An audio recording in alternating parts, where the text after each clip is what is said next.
This is the Crowd Crux Crowdfunding Podcast with Sal Brigman, where we cover everything you need to know to launch a successful crowdfunding campaign. We speak with proven entrepreneurs who've raised money from the crowd and want to teach you how to do the same.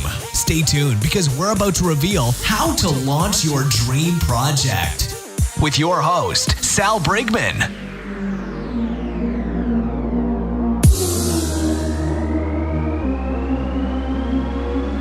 This podcast episode is sponsored by Fulfillrite, Kickstarter and crowdfunding reward fulfillment services.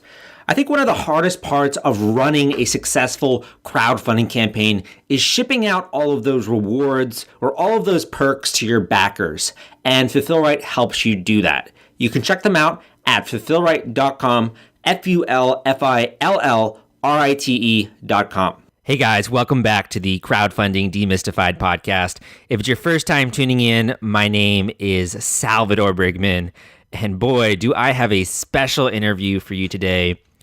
So basically, to put this into context, I did an interview with Tom of the Makesmith CNC campaign on Kickstarter in February of 2015. And he did an initial campaign on Kickstarter for an affordable desktop CNC router. The team, who was just out of college, like they literally just graduated college, they worked on this technology project and they launched it on Kickstarter. They raised a little bit over $80,000 from over 400 backers for this initial campaign. So a great, phenomenal success. And looking back on the podcast we did, it was episode number 14, I think. Man, I went back, I listened to that episode, and Jesus, I mean, oh my gosh. I sound so horrible. Like, I sound so meek, I sound so disgusting, so odd. It's like, you go back and you look at an old photo of yourself, and you're like, wow, like, yuck, disgusting. I've grown so much since that time doing that very first interview. I think I've gotten so much better at speaking, so much better at podcasting, crowdfunding, marketing, all of these different things. So don't judge me if you go back and listen to that episode. But to bring it full circle here, so the team launched a second Kickstarter campaign after taking all of the learnings from the first campaign, all of the learnings that they've done up until the point that they launched this second campaign, and they ended up raising over $300,000 off of a $50,000 goal from a little bit over 1,000 backers. So this is a phenomenal level of success. It's for the Maslow CNC, a $500 open source 4x8-foot CNC machine. And I'll let Tom tell you a bit more about it because he is the more technical among us. But I think that this story and also the things that we're going to learn from Tom are extremely applicable to anyone listening right now on this podcast. I know that if you're a first-time listener, you're probably wondering, hey, Sal, it's clear you love podcasting, you love crowdfunding, you have a YouTube channel, you blog, etc. But if I actually follow your advice, will it get me results? If you have that question, listen up, because Tom does an amazing job of showing what worked and what didn't on Kickstarter and what is actually responsible for this second round Kickstarter launch and why it was just so successful. He does a really great job of breaking down all of this, and I just felt privileged to be able to interview him. I would say now I consider him a friend, and just seeing his journey also as a marketer and as an entrepreneur has been incredibly inspiring for me. You know, we're both about the same age, and to see the amount he has grown in 2 years, geez, was that 2 years ago? Wow, time certainly flies, my friends. Time certainly flies. But I think you're going to enjoy this interview a lot, and also you're going to enjoy his story. So without further ado, let's get into today's episode. Hey, Tom, welcome back to the podcast. It's been a privilege to watch your success since your first Kickstarter campaign. I know we've been keeping in touch, and I've watched this second one. You guys have raised over $300,000 from over 1,000 backers. I Actually, a lot more than your first campaign. So congratulations on that, and welcome to the podcast. Hey, thanks a bunch. And it's great to be back. And I'm excited to share what's changed and what I learned in the 2 years since we were on here the first time. I hope I sound better, because the first time I was, man, my early entries of my podcast were kind of gruesome. So hey, but that's the exciting part. All the improvement and the progress. Yeah, thank you. Thank you for being a fan of the show, too. I know you've kind of kept up with 1 or 2 episodes here and there. I appreciate that. I have listened to every single one from start to finish. Wow. That is commitment, man. Thank you. You've got one of the best online. Yeah. Thanks a lot. Well, I want to get more into your story here. So since launching this first campaign 2 years ago, a lot can change in 2 years. Could you share a little bit about your story, what you were doing since then? I know that you shipped out the first campaign. Could you clue us in a little bit what happened between that time? Yeah. So the first campaign for Make Smith CNC, we did that in the middle of 2014. And we wrapped that up pretty much at the end of the year for lots of reasons. We kind of, we successfully delivered, and we still get feedback today of how excited people are. But for a lot of reasons, we ended up wrapping up that project at the end of the year as opposed to continuing as a sustainable business. Lots of things we learned, but between that time, I talked to you shortly after that. And in the year and a half, 2 years after that, I just spent all my time listening to podcasts like yours, crowdfunding specific, and then reading everything I could, watching everything I could, and taking advantage of some of the class resources that are available. And I was really excited to learn that we got pretty lucky with that first campaign, because we honestly had no idea what we were doing or what we got ourselves into. And you just graduated from college too then? Yeah, I was less than a year out, and my buddy, I think the day after our campaign ended, he finished school right after that. But yeah, and learning all the things that I did between those 2 campaigns really set us up for success on this second one here, a whole 2 years later. So you were learning from podcasts, from blogs. Were there any other resources out there besides mine that we can include in the show notes? Maybe things you learned from, or a particular resource you found helpful that people can check out? Yeah, for starters, you've plugged this one many times. Bryce's Ravian class. Oh, yeah. There definitely need a couple tweaks there, but some of the stuff there, if you go through the whole thing, you kind of understand the whole process. And if you're completely unfamiliar with some of the things, it's a good starting point for you to actually go do some more in-depth homework. But he really kind of created the framework of how to really nail that thing. Yeah, also with Facebook ads, I think he did a decent job. That wasn't as much, I think, on many people's radars until it started to become maybe 2 years ago, actually, people doing more and more Facebook ads. Oh, yeah. And so we can kind of get into Maslow, the new project, but that's the meat and potatoes of what made this campaign work. Nice. Well, I'm glad to see you're learning and applying all this information. For those listening, if you do want to check out that course, you can go to crowdcrux.com/7figure funding. I think it's great as an intro course, a lot of good material. If you're more of an advanced level marketer, it might not be as helpful, but if you're just new to this, definitely something to check out. So you've been learning all of this. You've been sort of poring over resources. Then you decided to take another stab at Kickstarter. Where did that enter your mind then? So I've wanted to get deeper into crowdfunding ever since we did that. The way we got into that first Kickstarter was my buddy said, so he was on a 5-year track and I was on a 4-year, and he knew I was about to graduate and said, hey, I got this thing. It's going to be my senior design project, and I think other people in the world are going to want it. Do you want to, try and navigate Kickstarter? And I had heard of Kickstarter, but I didn't really know what it was. And so that was kind of my random introduction to it. You're like, sure, why not?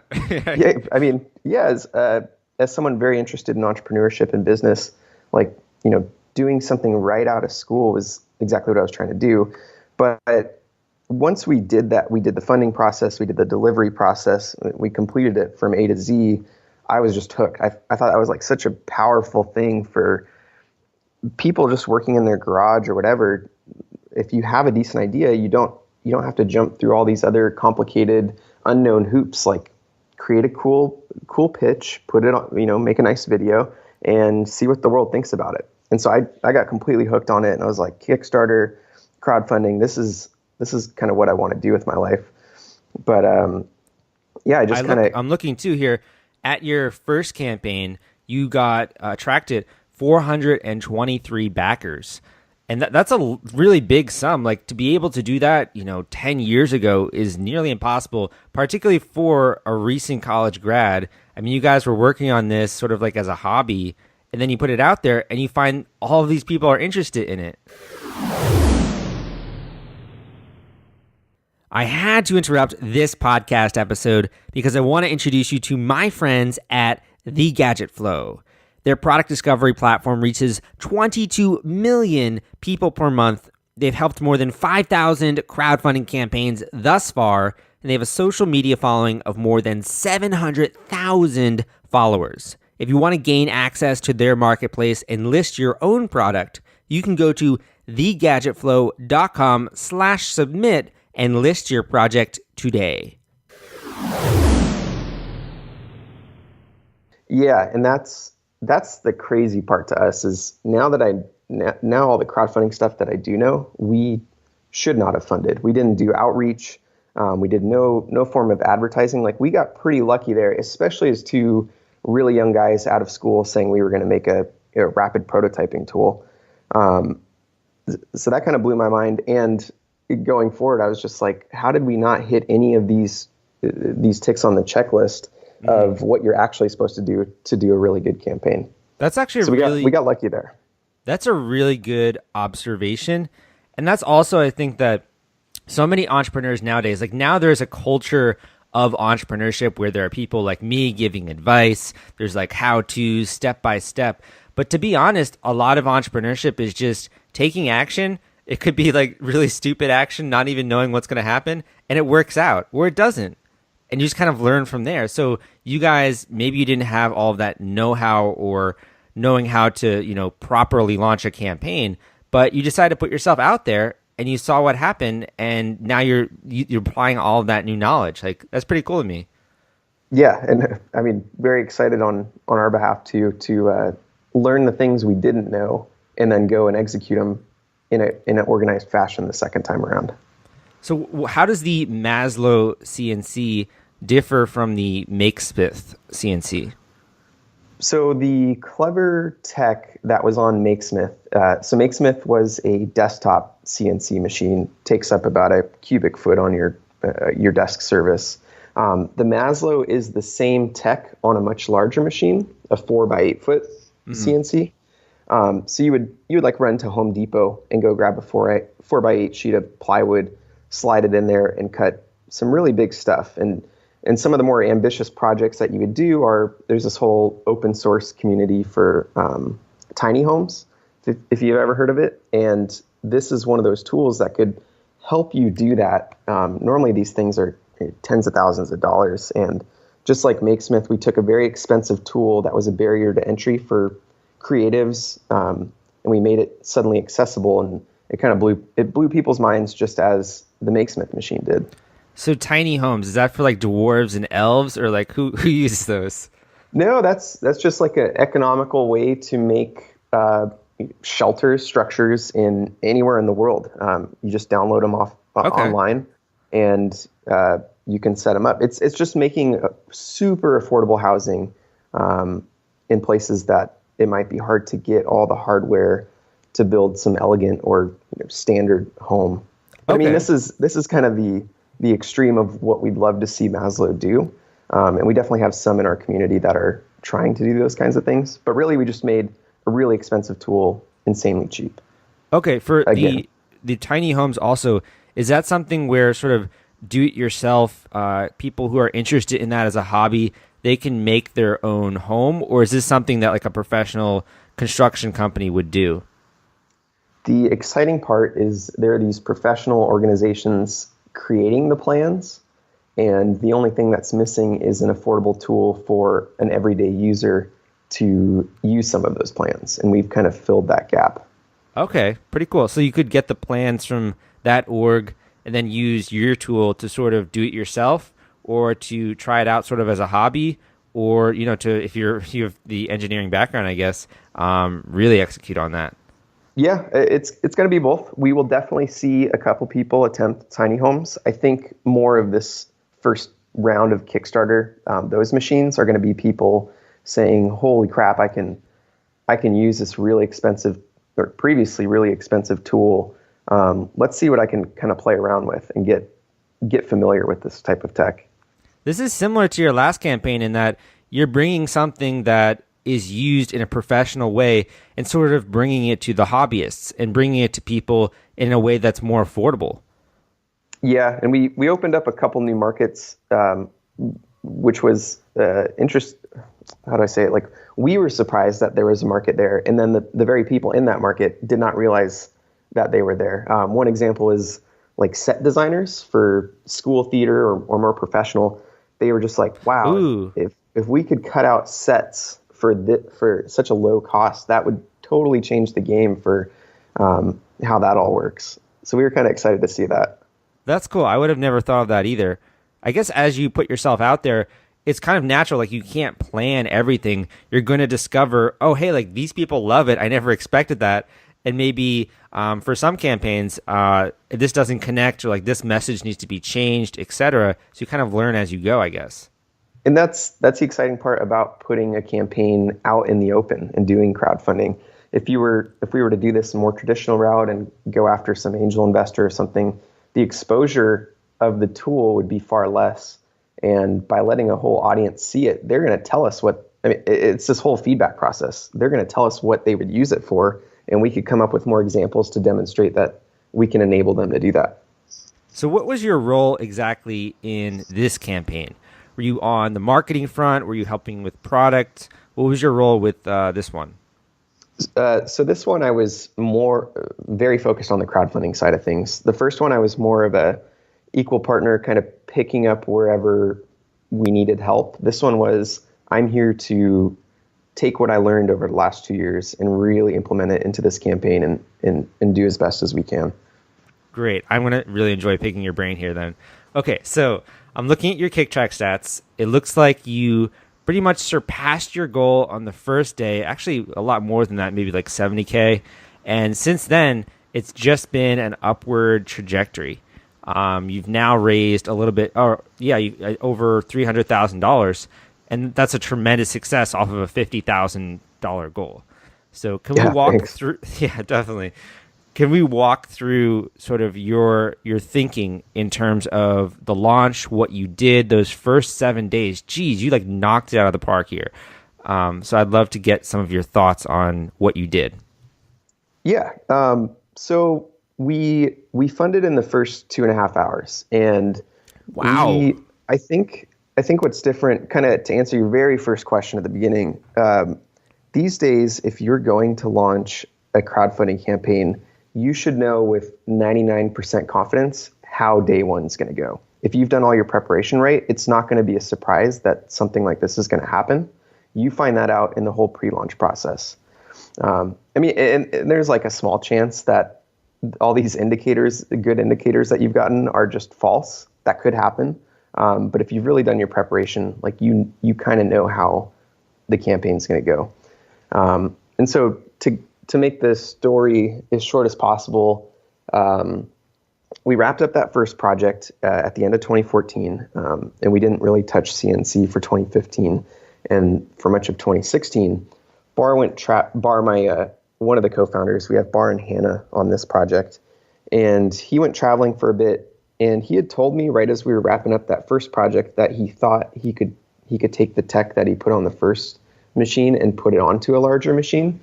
But he hadn't really played with it. And so he got back from traveling and he said, hey, I'm just going to shack up in my room for a little bit and just do a couple tests and see if my theory here is going to work.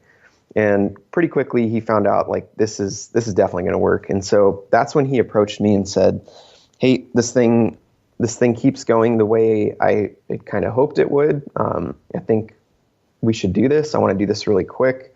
And he kind of updated me on his progress, but just at one point he said, okay, we're going to do this in the fall.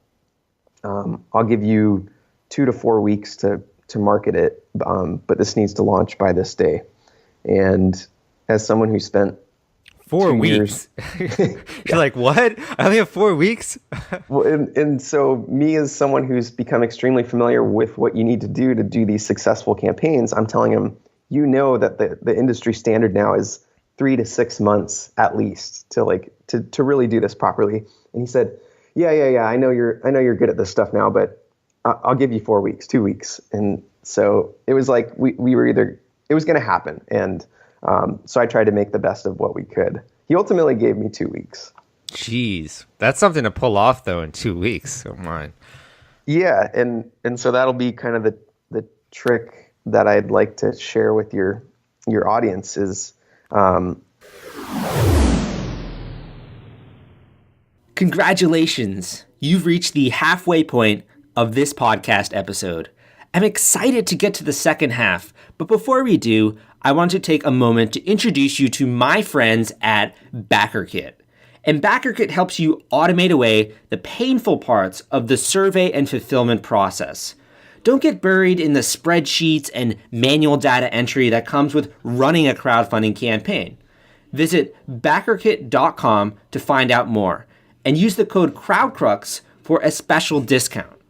You can also get a discount if you sign up for a free trial before your project or campaign ends. So again, that's backerkit.com, backerkit.com.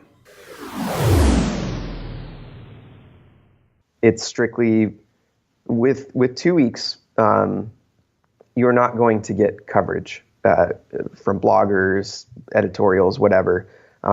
They either want to see something that's been around for a little while so that they can kind of trust it, or they want the product in their hands to demo it.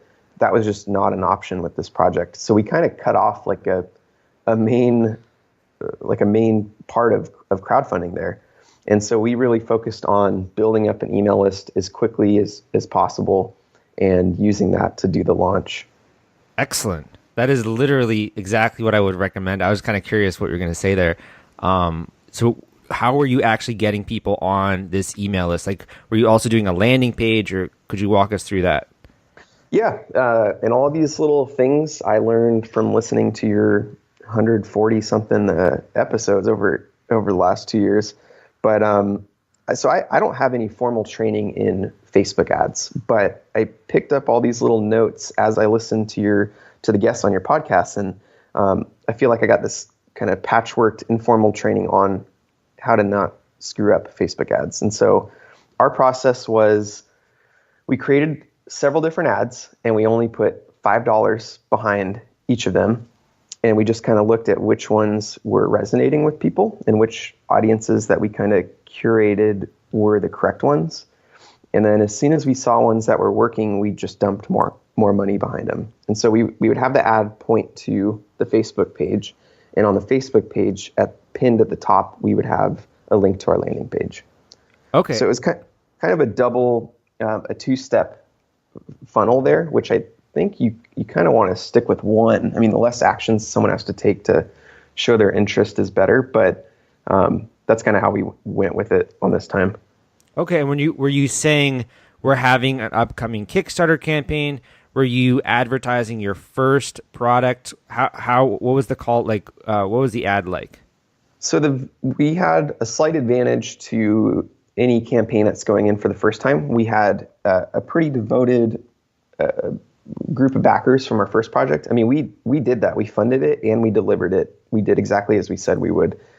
So we definitely built trust there, and we felt comfortable going back to them because we got several notes and comments after we wrapped up that project, which was kind of a sad time. But they said, you ever come back here, you got us waiting for you because you guys did what you said you were going to do, and we're very pleased as your backers. And so the second we determined what our launch day was going to be, we went straight to them and said, hey, it's been a while since we talked to you. We've got this new thing that if you like that first machine, you'll at the very least be interested in this because it's using a similar tech and it can do similar things. And so we went to them, we let them know what the launch day was, and then we went straight to the Facebook ads. Okay. And on the actual Facebook ad, were you then saying subscribed for updates about our upcoming Kickstarter campaign? Were you saying, what was like the call to action there? Super simple. Like, we're launching on this day. Get what's the word? Be informed the second we launch. Okay, yeah, that's pretty simple. I think that when you look at Facebook ads, one of the things that a lot of people, myself included, that if you just get started, tend to have a bad experience with is you'll try to target like these very large demographics. Like you'll say like, okay, I want people who are like 18 to 29 and like, try to really narrow it down from there. I haven't found that to be as effective. So I'm kind of curious, how did you do the targeting for the ads? We kind of had two fronts there. We created a lookalike audience from the Makesmith email list, backer list, because there's a lot of crossover with the people that would like that machine and this machine. I mean, if you're just in the CNC industry, whether it's a desktop tool or a giant 4x8 foot machine, like you're going to be interested in that.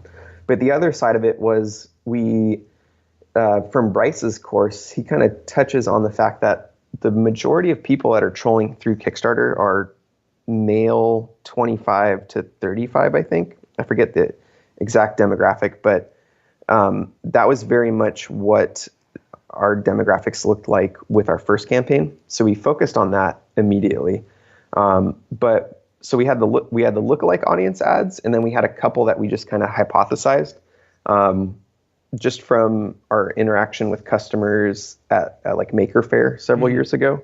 We knew the interests that they were interested in, and we targeted ads their way. But we didn't do anything specific to location. And I think on your podcast I've heard people say target people who like Kickstarter first, or target people in New York because they're familiar with Kickstarter more than maybe other places.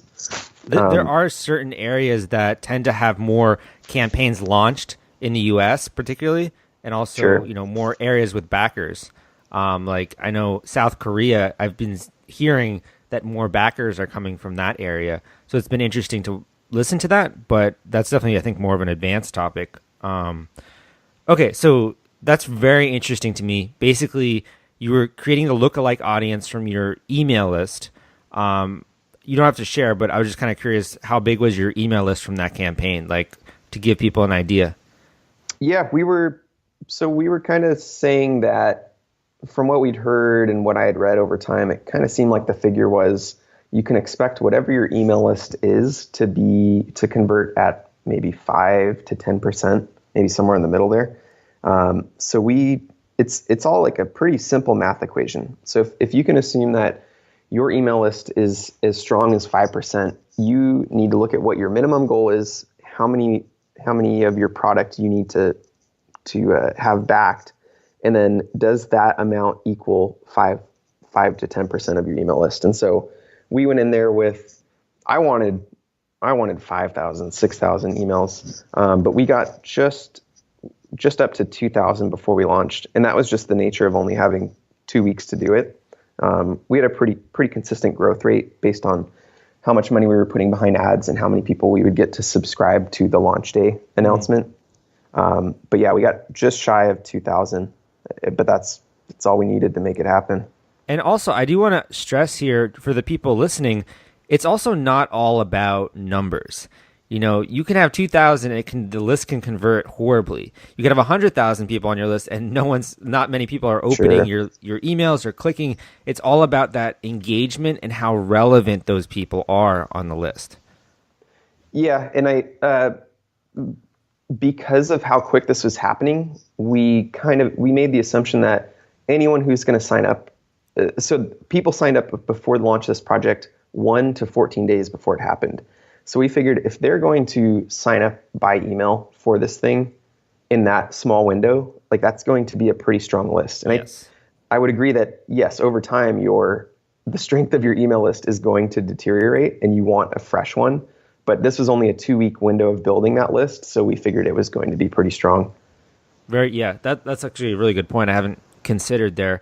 Other ways that I've seen that people will also engage relevant people on Facebook. You could do retargeting ads. You could put a Facebook pixel on your website. I have one on my website. So you can actually target people who have viewed certain pages of your website or certain blog posts or people like that, etc. Those are other ways that you can sort of narrow down here the demographics, because Facebook is a monster. There's so many people on there. Yeah, I don't know what crowdfunding would be without these Facebook tools. It's insane. Cool. Okay, so you gather the email list. You have this list of interested people. You hit that launch button. It clearly has converted pretty well. Once, though, you've gotten to that certain point where you've said, we have this campaign out, what were you doing then? Were you doing any other kind of advertising? How were you continuing to sort of plug up that mountain? Yeah, I had a list of resources that I had gathered over time. A couple of the top ones I wanted to try out, the ones that you'd pay a couple $100 or something like that for, and you're supposed to get huge exposure. I don't think those were as effective as I would have liked or expected. I think the bulk of it was just our own advertising in-house, speaking directly to potential customers.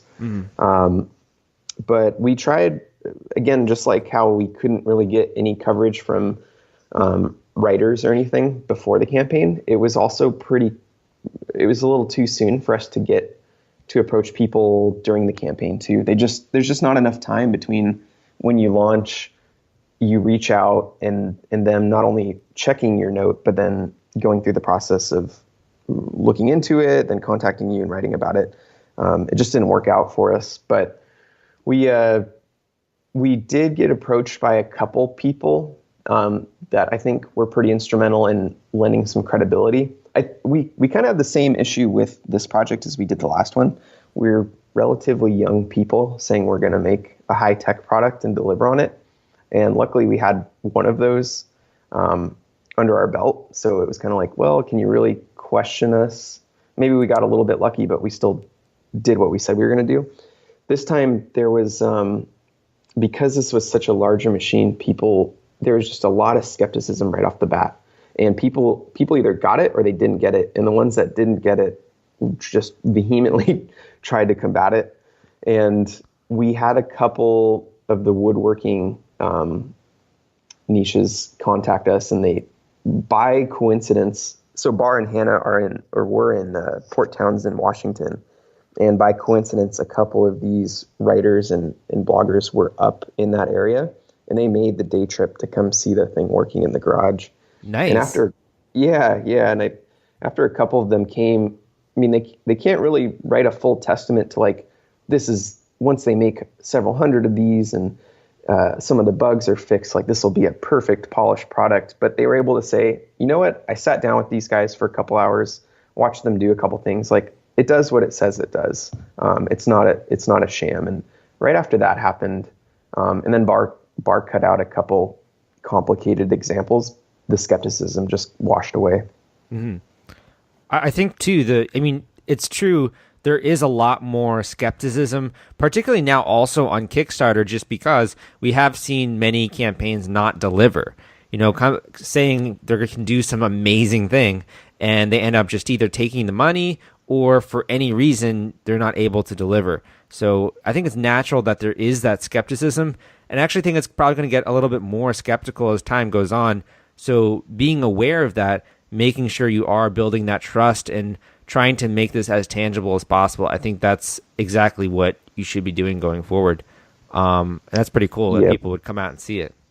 And I think that kind of ties into our other point. I don't know if you noticed on the page, but we technically sold out. So our goal was $50,000. We kind of expected it to be a little over 100,000. Who knows? But as soon as we started approaching the $300,000 range, that's when Bar brought up his concern that, hey, if this continues to blow up like some other big campaigns, there's a risk of not being able to deliver in the time that we said we would is just going to continue to increase. Mm-hmm. And he's fully aware of these massive projects that people are so excited that they were huge, and then they take 12 to 24 months to deliver. So he said, I'm thinking of capping or limiting and selling out our machines and just really, really focusing on delivering to our true early adopters here. And so we actually did not have any more machines available for people to get with another 12 days to go in the campaign. So people, all of the reward tiers were limited, or how did you limit that? We had the first one had a 400 quantity, and that sold out pretty quick. And then we had like a beta one that was going to be a 400 quantity. But when we made that decision, we just went and changed we announced it to all our backers, and we gave them a couple days to make a final decision. But we told them we were going to close it soon because we wanted to make sure that we were going to deliver, as we said, to that initial group. That takes an incredible level of discipline, my man. And that's more on the, I have to give credit to Bar and Hannah for that one, because me on the marketing side and a love for crowdfunding, I want to be up there with some of the big dogs and really hit it out of the park. But I think an intangible quality of hitting it out of the park is the second half, which is you got the money, now go do what you said you're going to do with it. So I was very hesitant, and I was maybe even a little against it intuitively, but I respect the decision, and I'm glad we did it, and I think it's going to pay off. I've been talking with a lot more people who really are trying to build more of a brand, and I think that there is kind of a bias where there's like a one-off kind of project, or like a one-off company to make money, and then you like close down shop, and you just try to get as big as possible, and maybe it worked out, maybe it didn't, etc. The Pebble Watch, like a company that now went out of business. I think you guys you have the values in place to really build that trust and credibility into the brand. I mean, just hearing you now, I would totally then invest in another project you have, because I know you have my best interests in mind. So that's a very strong framework. Yeah, thanks. And I'll definitely pass that one on to Bar. He's very focused on community, and that's kind of the nature of open source, open hardware, maker community. But what you just said is ultimately what happened with Makesmith. It was not in our roadmap to not be able to continue to provide the machines. It ended up being a one-off thing, and that was not what we wanted, but due to many reasons, it just didn't work out. And so we don't want to be that, and we want to try our best not to do that, but that's something that can happen. And so we think we've minimized the risk of that happening again, and learning from our mistakes to try and set us up for more success the second time around. That's a good point. I mean, I actually didn't even think of, what I was just saying right there.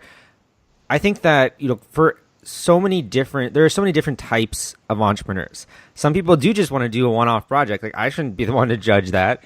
But I guess what I'm more trying to say is the fact that you are now online, like your name now holds more credibility. If I launch something else because Salvador Brigman did it, and I, pretty much keep to my word, and I try to do honest work, etc., it holds a bit more weight. So even if you do just do a one-off project, and then a creator listening to this hears about another thing you're doing, I think it holds more weight. And I just, I like that you guys have those kinds of values in place. Yeah, Bar and Hannah, very unique people, and very out of the box kind of processes here that I kind of struggled with, but I think they're great decisions, and I'm glad we did them. Cool. Well, I have one more question for you, but before we do, I just want to make sure that you shared everything that you have for the audience. If you had any other lessons or things you wanted to share with the audience, feel free to do that. I'm not sure if there was anything else you want to mention. Yeah, maybe what I just want to say is we did this campaign with that 2-week window, and